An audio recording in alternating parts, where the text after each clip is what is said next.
তুমি নিজেও জানো না তোমার জন্য সামনে কি কি সারপ্রাইজ অপেক্ষা করছে। মাত্র বিয়ে হইলো তার মধ্যে ওর অফিস। যদি কিছু লাগে আমাকে বলো, আমি কিনে দিয়ে যাবো। তুমি পারলে একটু তাড়াতাড়ি অফিস থেকে চলে এসো। সরি, আমার ওয়াইফ আমাকে বাইট করে। আপনি তো ডক্টর, আপনার কাছে তো লুকানোর কিছু নেই। যখনই আমি ওর কাছাকাছি যাই প্যানিক করে, মানে উইয়ার্ড আচরণ করে, কোনো না কোনো জায়গায় কামড় বসিয়ে দেয়।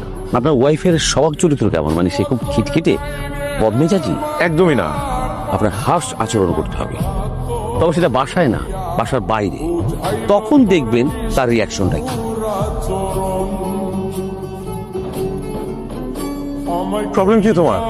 আমি তোমার হাজবেন্ড, অপরিচিত কেউ না। 2 মাস হয়েছে আমাদের বিয়ে হয়েছে, এখন পর্যন্ত তুমি আমার সাথে ডিসটেন্স মেনটেন করো। Why why? আজকে তোমাকে বলতেই যাবে, তুমি বলো কি প্রবলেম? কি প্রবলেম বলো? কেন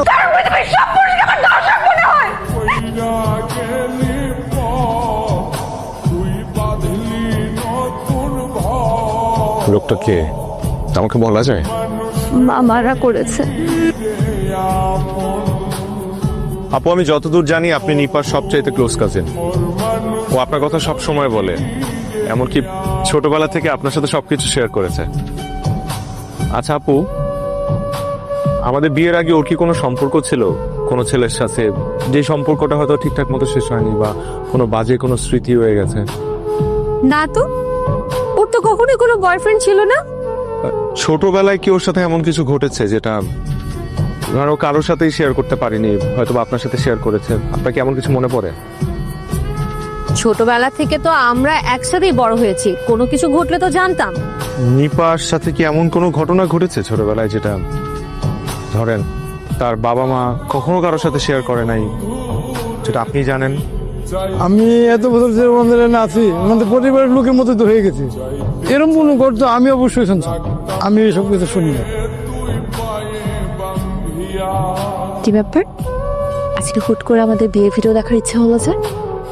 আমাদের বিয়ের ভিডিও কখনো আমরা পুরোটা দেখে শেষ করিনি, তাই আজকে পুরোটা দেখবো। ভিডিওটা একটু সামনের দিকে টেনে দাও না।